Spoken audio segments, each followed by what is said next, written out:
எங்க work culture பத்தியும் கொஞ்சம் சொல்லணும்யா. அதாவது இன்னைக்கு சாஃப்ட்வேர் இண்டஸ்ட்ரியில நீங்க நுழைஞ்சு பாத்தீங்கன்னா இந்த விஞ்ஞானிகளோட ஆராய்ச்சி கூட்டத்துக்குள்ள நுழைஞ்ச மாதிரியே இருக்கும்.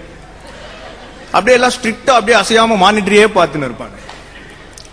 நான் இப்படிதான் ஒருத்தன் தலைமுடியதான் நீளமா வளர்த்துட்டான்னு நினைச்சு தொட்டு பார்த்தா ஒட்டடங்க. அவன் 4-5 மாசமா நகரவே இல்லை. கேட்டா கேரியர். இன்றைய இளைஞர்கள் கம்ப்யூட்டர் முன்னாடி உட்கார்ந்துட்டு எதிர்காலம் எதிர்காலம் அப்படின்ட்டு தன் இளமை காலம் முழுவதையும் இழக்கிறார்களே, இதை விட என்ன பெரிய இழப்பு வேண்டும் நடுவரே? இன்னைக்கு ஒரு 8ஆம் கிளாஸ் படிக்கிற பையனோட ஷெட்யூல் எடுத்து பாத்தீங்கன்னா அவன் ரேஞ்சுக்கு ஏஆர் ரஹ்மானை விட பிஸியா இருக்கான். ஸ்கூல் முடிஞ்சா ஸ்பெஷல் கிளாஸ், அதுக்கப்புறம் மேக்ஸ் டியூஷன் 1, அதுக்கப்புறம் மேக்ஸ் டியூஷன் 2, வீட்டுக்கு வந்தா ஹோம்ஒர்க், மறுநாள் காலைல ஐஐடி கோச்சிங் கிளாஸ். அவன் 8வது தாங்க படிக்கிறான். அவன் ஒரு பெரிய இன்ஜினியர் ஆகணுன்றது அவனோட கனவு இல்லைங்க, அவங்க அப்பாவோட கனவு. அருமை. குண்டு குண்டு புக்கா வாங்கி தராரு என்ட்ரன்ஸ் எக்ஸாமுக்கு. இப்படி படிக்க அவன ரோபோவா?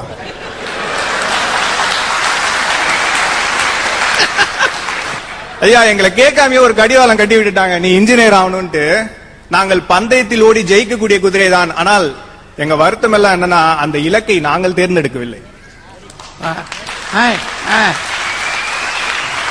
எங்கள் பெற்றோரின் விருப்பத்திற்காக ஓட துவங்கி இந்த வாழ்க்கையின் மிக முக்கியமான ஓட்ட பந்தயத்தில் எங்கள் சுயத்தை எழுந்து விடுகிறோமே, இதுதான் எங்கள் முதல் பெரிய இழப்பு.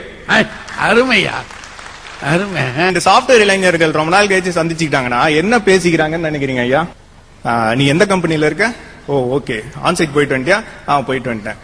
ஓஎம்ஆர்ல ஒரு பிளாட் வாங்கியிருப்பேன்னு நினைக்கிறேன். வாங்கிட்டேன். சரி, நான் கார் ஒன்று புக் பண்ணிருக்கேன், இது 2வது காரு, அந்த டெலிவரி எடுக்க தான் அவசரமா போயிட்டு இருக்கேன், பாய். இவனுங்க பாத்துக்காமே இருந்திருக்கலாம். இன்னைக்கு தமிழ்நாட்டுல இருந்து ஒருத்தன் யூஎஸ் போறான். அங்க போயிட்டு அவனுக்கு தீபாவளிக்கு ஒரு பிஜிலி வெடி வெடிக்க வழி இல்ல. ஆனா ஹாப்பி நியூ இயருக்கு கேக் வெட்டிட்டு இங்கிலீஷ்காரனுக்கு கேக் வெட்டிட்டு இருக்கான். ஐயா, இதுதான் எங்கள் கலாச்சாரமா? இதுதான் நாங்க ஃபாரின்ல போயிட்டு கொடி நடுற விஷயமா? இன்றைய இளைஞர்கள் நாங்கள் காதலில் சுவாரஸ்யம் இழந்து விட்டோம். அந்த காலத்து லவ்னாலே அந்த லொகேஷன் மைண்டுக்கு வருதுங்க. ஒரு வில்லேஜ், ஏரிக்கரை, தென்னை மரங்கள், நிலா, காற்று, பக்கத்துல வேப்ப மரம், அதுல ஜோடி குயில், கரையில காதலன் காதலி, காதலன் காதலி கண்ண பாக்குறான். அந்த இடத்துல ஒரு கவிதை சொல்றான், அன்பே இது என்ன இன்று தரையில் பௌர்ணமி. கவிதை மொக்கையா தான் இருக்கு, ஆனா ரெஸ்பான்ஸ் வருது.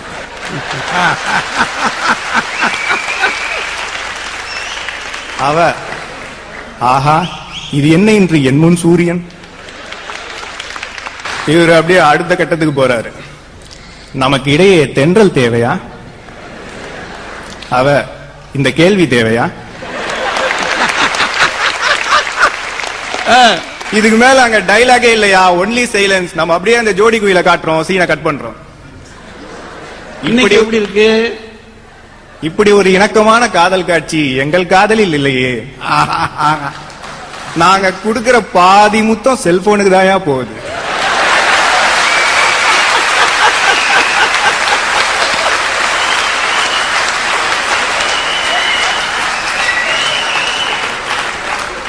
நீங்க நின்னு நிதானமா 2 வருஷம் செஞ்ச காதல நாங்க 2 நைட்ல பேசி முடிச்சிடுறோங்க. 3வது நாள் பேச விஷயம் இல்ல.